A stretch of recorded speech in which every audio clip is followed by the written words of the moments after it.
Lombok and Ombai, which are northwest and east of Sumba, and the currents were strongly towards the west during September in 2004. Based on our measurements, it would be impossible to float towards the east during September of 2004. As to the fate of the other 3 initial survivors of the crash, only the Oceanic 6 know the truth. And they are not talking. No attempt has been made to recover their remains. And when thousands of Charlie Pace's fans asked Oceanic Air to help them locate Mimbata to build a memorial, they were met with an official runaround. Why? If the 6 are not flat out lying about the identities of the other 3, then they are at least suppressing information about their fate. Information some speculate might relate to how the 6 stayed in such top physical condition on the island. These photos have been printed and broadcast around the world as the very first images of the Oceanic 6 emerging from the sea. But ask yourself, do these people look like they've been stranded on an island for 108 days, living off coconuts and fish? They would have the fish, which is difficult to catch, and the coconut, which is high in fat. But what they're missing is carbohydrate. And when a person is missing that, they end up burning their own fat stores for energy. And so therefore they lose weight. And once they lose their fat stores and become very lean, then they go into their protein stores, which is their muscle mass, and they begin wasting. And so you would have a great deal of loss. I'd say at least 25% in 3 months' time, which is 108 days, or more. If you compare these images from airport surveillance cameras taken on the day of the crash with these photos taken on the day of the rescue, it appears as if none of them lost significant weight. Which raises the question, did they have another source of food? There's no way to maintain their body weight with just fish and coconuts. They had to have found some other source of food. The human body contains approximately 100,000 calories, and though some are convinced this is the central lie the 6 are covering, that they consumed the remains of the other 3 survivors, it does not explain the other significant inconsistencies in these photos. If someone was out on a raft in open ocean without any shelter, they would be extremely sunburned. The skin blisters first, it turns super red, and as it heals, then it starts to peel and it sheets off. The pictures that I saw of them walking out of the ocean did not show skin damage and the effects of the sun. Another obvious physical inconsistency is the 3 men's hair growth. Now, keep in mind that when someone is starving and they're wasting, hair growth would slow, and they might even suffer hair loss, and maybe have patches of hair missing, but from a beard, that was probably somewhat substantial, big beard. But these guys, they look, like they've had some kind of, ability to shave their skin. It is also evident that Jack Shepherd's hair was cut during the 3 months in question. When you compare these images taken on the day he boarded the airplane with these on the day he was rescued, the length of his hair appears to be unchanged. The last physical inconsistency in these photos, one that simply has no explanation, is how the Oceanic 6 were able to change their clothes.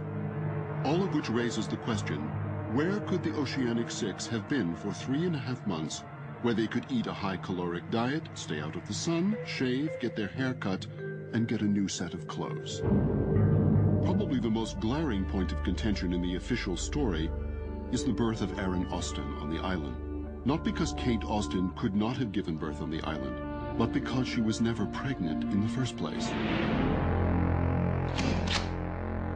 According to the official story, Austin had to have been 6 months pregnant at the time of the crash.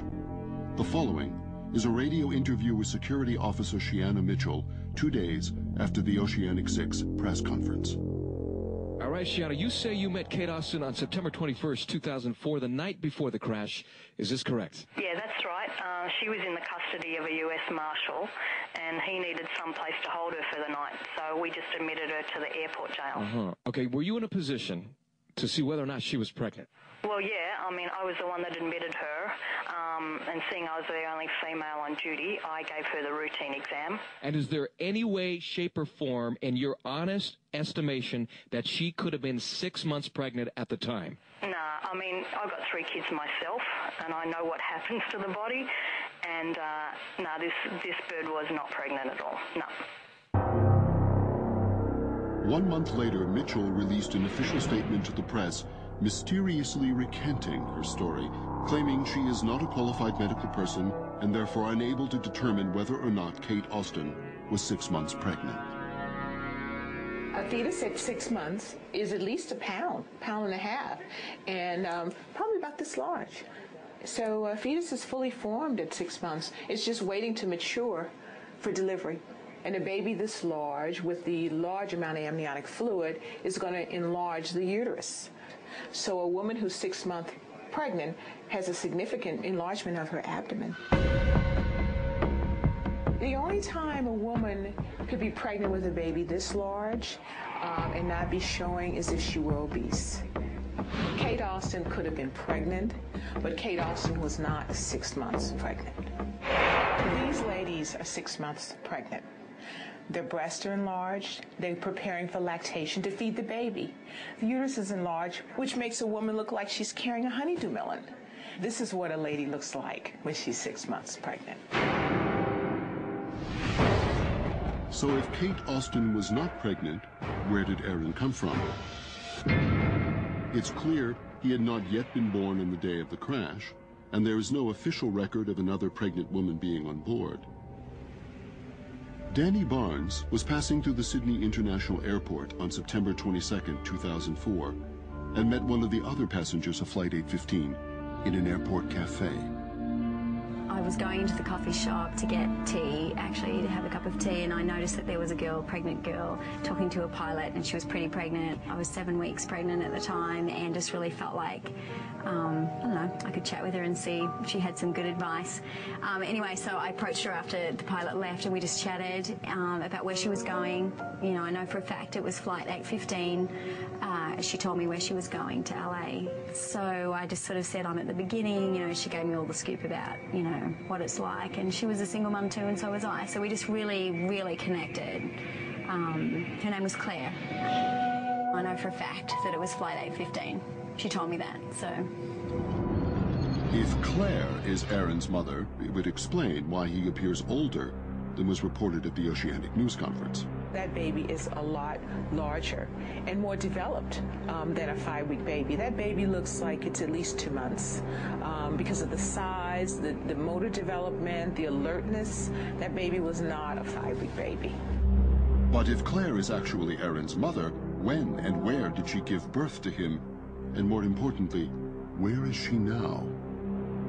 If Kate Austin is not Aaron's mother, if the Oceanic 6 were not stranded on a deserted island for 108 days, if they did not float on ocean currents to an island east of the crash site, if the wreckage on the bottom of the Segunda Trench is not an airline crash, and the bodies are not the crew and passengers of Flight 815, then what happened to Oceanic Airlines Flight 815?